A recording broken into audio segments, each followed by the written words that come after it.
Muito bem, estamos de volta com o canal Professor e a Doutora, hoje com um tema que você não pode perder, porque em algum momento você precisou, vai precisar, que são as relações trabalhistas. A doutora vai falar um pouco disso, da conciliação, das dificuldades que existem hoje na relação empregado-empregador, e ela, como advogada, tem bastante propriedade para falar sobre isto. Mas antes disso, roda a vinheta.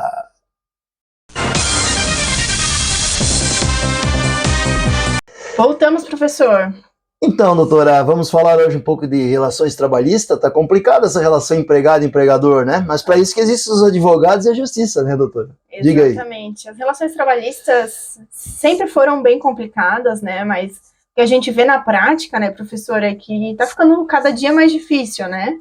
Então, de um lado, a gente tem um empregado que muitas vezes esquece o que acordou com o empregador, e a gente também tem um empregador, né, que deixa de honrar com seus compromissos. Tem os dois lados, né? Sempre tem os dois lados. Obviamente que o advogado vai puxar o lado que ele está representando, Sim. mas para efeitos do que a gente vai trazer para vocês, que é a audiência de conciliação, é muito importante analisar riscos e benefícios para a gente conseguir fazer o melhor acordo possível.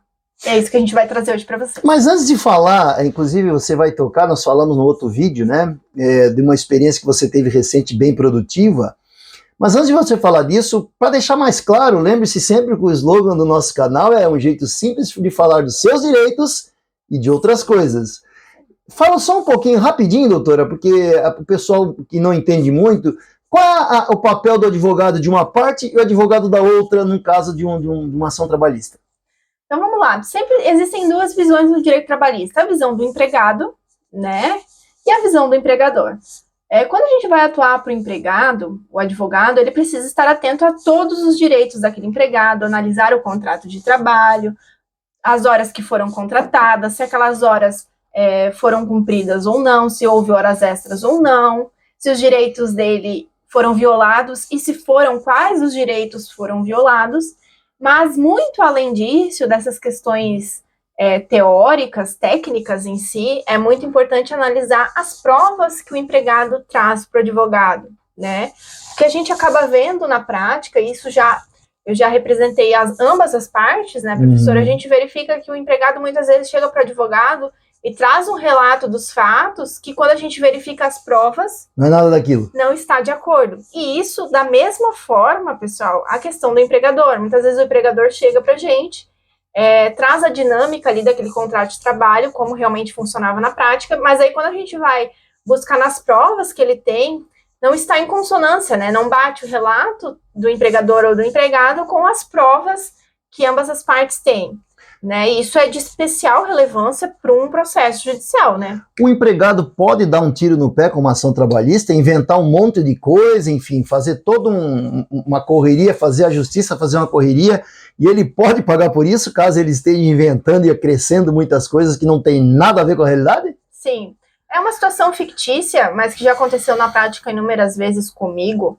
É que muitas vezes os empregados, quando rompem o contrato de trabalho, eles saem da empresa, às vezes fica um direito para trás ou alguma verba que não foi paga e tudo mais, mas aí quando eles querem ingressar com a ação trabalhista, eles não cobram somente aquilo que é devido, né? Eles tentam colocar vários penduricalhos ali mesmo sem provas, né, para tentar elevar ali o valor da causa e ver se cola, né? Ver se cola na produção de provas. Então acontece, né? Como toda situação, tem pessoas de má fé, mas tem pessoas de boa fé também. Então, sim. Às vezes isso acontece na prática, e aí cabe a outra parte, ao reclamado, trazer as provas que ele tem. Mas o empregado, nesse caso, corre um risco maior por ter inventado coisas e contado histórias da carochinha? Quando o empregado ele ingressa com o processo, ele pode pedir ou não gratuidade de justiça. Certo. Se ele não obtiver o benefício da gratuidade, e se houver pontos ali que ele não foi acatado pelo juiz, ele pode ser condenado, à sucumbência, né? Então, ficar devedor de honorários à outra parte. Muita gente tem dúvida dessa sucumbência, né? Então fala o que é sucumbência, aí você vai se surpreender, não é tão simples como parece. Sim. Fala, doutora. Sucumbência, ela significa que aquilo que foi pedido pela parte não foi provado, não foi acatado, né? Então ele foi perdedor naquele ponto que ele solicitou. Então, naquele ponto, ele terá que indenizar o advogado da outra parte. Ou seja, além de não receber, o cara pode ser que tenha que pagar. Pode ser. Que fase! Exatamente. O que acontece? Se ele for beneficiário da gratuidade, esses honorários de sucumbência, eles ficam suspensos pela gratuidade, né? Mas se ele não é beneficiário, ele pode ser, sim, inclusive, executado desse valor se ele vier a ser condenado. Então, tome muito cuidado com os seus pedidos, porque não é só pedir, né? Tem que ter fundamento para isso, claro, para que você não venha a ser prejudicado. Muito bem explicado. E a conciliação, doutora? Essas ações trabalhistas sempre trazem esses excessos de um lado ou de outro. A conciliação serve para quê nesse caso? Na verdade, a conciliação pode fazer com que todo mundo ganhe, né? Ganhar tempo e financeiramente para ambas as partes, desgastes emocionais, enfim. Fala um pouco desse processo de conciliação entre as partes. Sim, perfeito, professor. A viabilidade de uma conciliação, ela vai precisar ser analisada caso a caso. Não existe uma receita de bolo, como não existe para nenhum processo. Né? Então, a gente precisa analisar todo o contexto e, como eu disse para vocês, a produção de provas. O que eu verifico na prática é que, muitas vezes, as pessoas não dão bola para a audiência de conciliação, como se fosse só um ato de praxe, né? E não é a forma que eu costumo levar esse tipo de audiência, né? Porque é importante que, antes dessa audiência de conciliação, antes de qualquer defesa no processo, eu analise a situação do meu cliente. Quais provas o meu cliente tem para rebater aquilo? Se ele for o réu, por exemplo, eu vou pedir para ele me apresentar as documentações antes da audiência para que eu possa elaborar uma estratégia. Né? Quais são os riscos dele em não formalizar uma conciliação?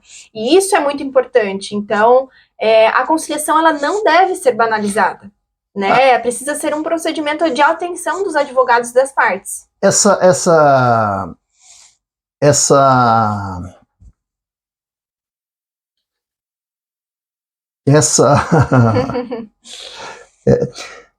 audiência, doutora, ela pode ser virtual, com a presença de todas as partes, e pode ser presidida por um conciliador, não precisa ser o magistrado. É isto, né? Houve um acordo, conciliaram, o conciliador é que media tudo isso aí, é isso? Exatamente. Se a gente for até a Justiça do Trabalho, hoje aqui em Santa Catarina, por exemplo, essas audiências elas são presididas pelo conciliador, né? Às vezes por mediadores, mas geralmente conciliadores. E eles celebram ali toda a audiência e as partes, havendo acordo, já saem daquela audiência com a ação finalizada, né? Então, aquela ação não vai precisar ir para frente, não vai precisar de instrução probatória, tudo já fica resolvido na ata de audiência, tudo certo, delimitado, sem mais problemas. Mas aí, como eu trouxe para o professor, essa audiência ela é importante porque precisa ser feito com cuidado, né? Muitos advogados, inclusive, já verifiquei na prática, colegas, que deixaram de se atentar a pontos específicos que no fim prejudicam o cliente, né? Então, é necessário ter muito cuidado, né, para preservar os interesses de ambas as partes. Que tipo de pontos específicos, por exemplo? Na ata de conciliação, a gente vai delimitar ali quais são as verbas que serão pagas, né? Qual que é o valor que as partes transacionaram, né? Então, delimitar ali o valor que as partes acordaram, se vai ser feito pagamento à vista ou parcelado, né? Em quantas vezes, data de parcelamento, em que conta será depositado. Isso é a prática que a maioria dos colegas conhecem, né? Mas um ponto, principalmente nas relações trabalhistas, que as pessoas, que pode haver confusão e deixar passar batido, é a natureza das verbas, né, professor? É importante consignar no instrumento quais verbas estão sendo pagas, se são a títulos de verbas salariais e indenizatórias. E o motivo disso é que é muito importante e as pessoas desconhecem. Tá. Fala um pouquinho mais dessa coisa de indenizatório e salarial, para o pessoal que está nos assistindo ter mais clareza. Sim, a diferença é simples, é básica, mas se a gente deixa consignado na ata que é uma verba salarial, aquele valor tem todos os reflexos nas outras verbas. Sim. FGTS, INSS e tudo mais. Isso traz uma despesa a mais. Esse é um tipo de cálculo. O empregador, isso. E o outro cálculo? E o outro é colocar como verba indenizatória, que aí não tem mais reflexo, é somente aquele valor. Esse é um ponto muito importante da conciliação. E o outro ponto também muito importante é aquele acordo da quitação ao quê?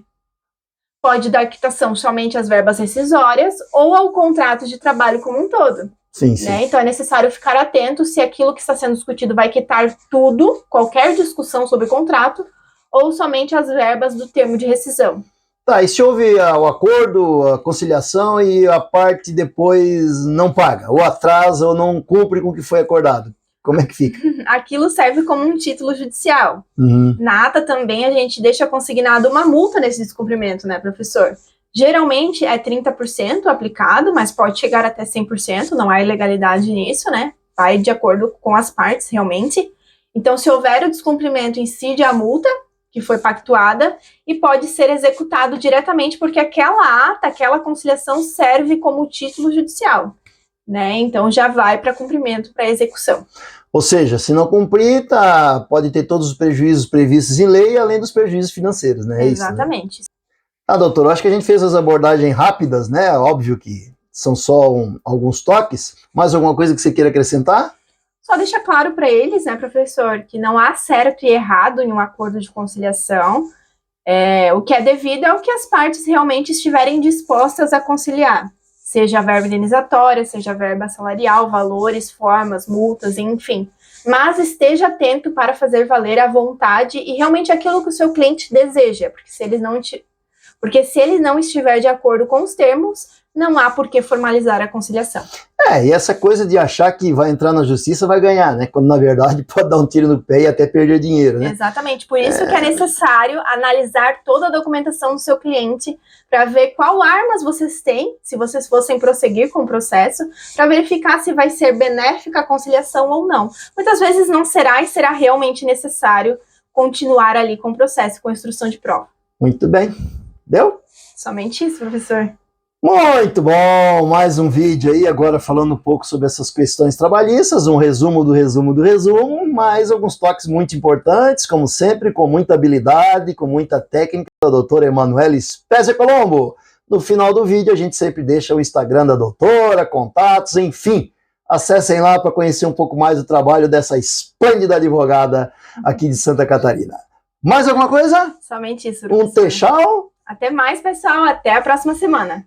Tchau, e que Papai do Céu abençoe você e a sua família, dando-lhe muita saúde e prosperidade. Acredite! Amém.